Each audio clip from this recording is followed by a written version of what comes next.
ఈరోజు ఈ వీడియోలో మనము ఏఎస్డి లిస్టులో ఉన్నటువంటి ఓటర్ కనుక వస్తే మనము తనకు సంబంధించినటువంటి డిక్లరేషన్ను ఏ విధంగా పూరించాలి అనేటువంటి అంశాన్ని చూద్దాము.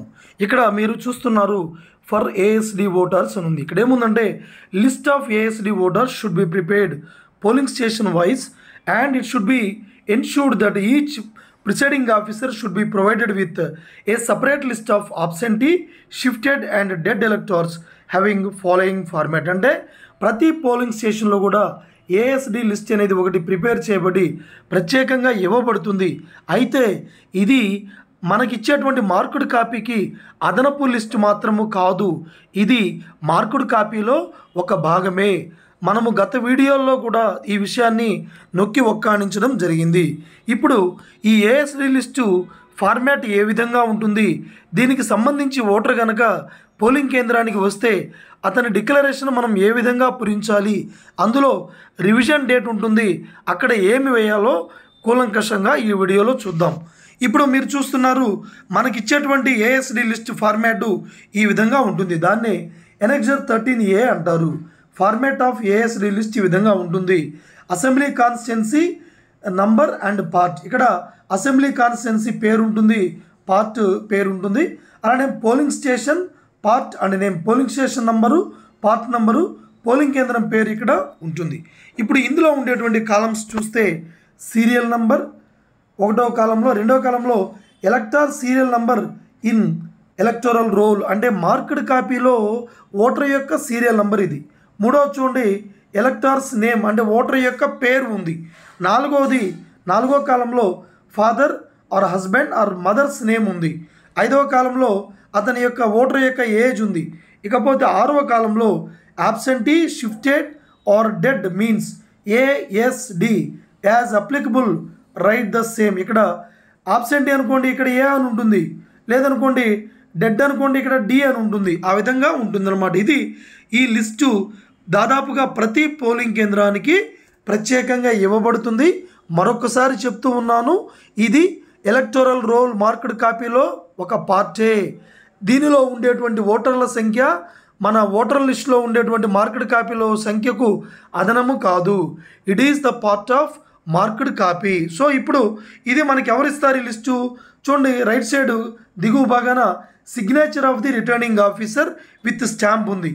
అయితే ఇక్కడ ఎడమ వైపున signature of BLO with full name ఉందన్నమాట. ఈ లిస్టు ప్రతి పోలింగ్ కేంద్రానికి సప్లై చేయబడుతుంది. ఇప్పుడు ఈ లిస్టులో ఉన్నటువంటి ఓటర్ కనుక మన పోలింగ్ కేంద్రానికి వస్తే తన డిక్లరేషన్ ఏ విధంగా రాయాలో ఇప్పుడు మనము చూద్దాం.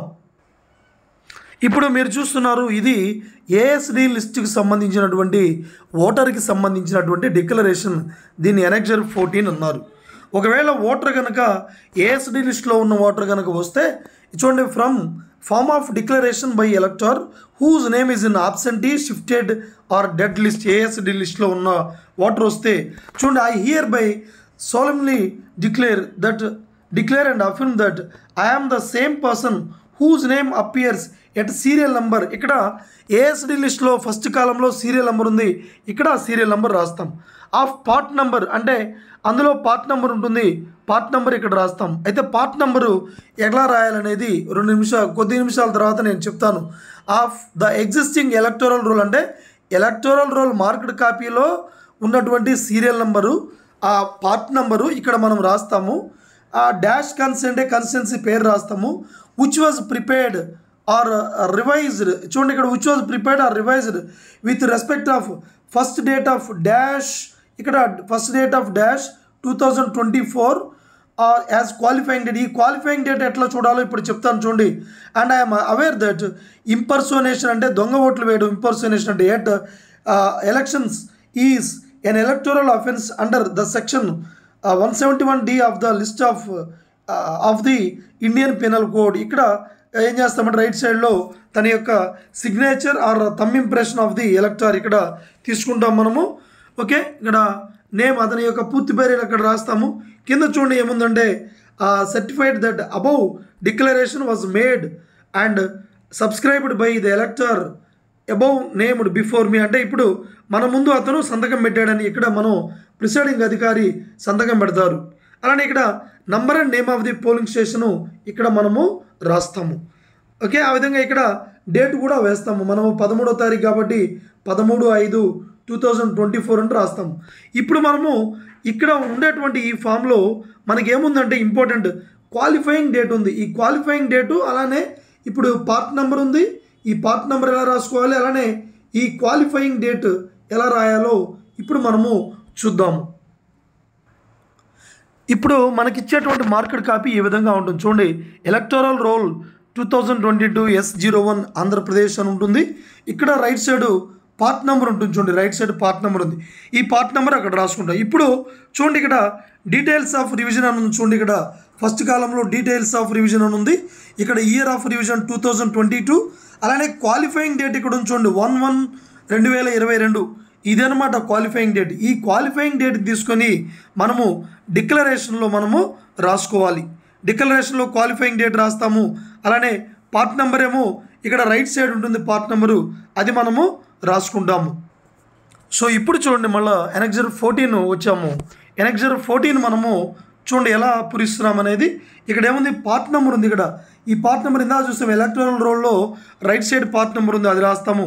అలానే ఇక్కడ చూడండి, which was prepared or revised with respect of the first date of dash as qualifying date. ఇక్కడ మనము ఎలక్టోరల్ రోల్లో ఉండేటువంటి క్వాలిఫైయింగ్ డేట్ని ఇక్కడ మనము రాస్తాం. అది 1/1/2022 అనేది అక్కడ. సో ఇది మనము ఇక్కడ రాస్తాము. రాసి ఇక్కడ అతని యొక్క సిగ్నేచర్, థంబ్ ఇంప్రెషను ఇక్కడ మనము 2 సైన్ తీసుకుంటాము. అలానే థంబ్ కూడా మనము ఇక్కడ తీసుకోవచ్చు. అదేవిధంగా అతని యొక్క పేరు రాస్తాము. కింద signature of the presiding officer రాస్తాము. Number and name of the polling station రాస్తాము. ఎడమ వైపు ఇక్కడ మనము డేట్ రాస్తాము, 13/5/2024 అని రాస్తాం.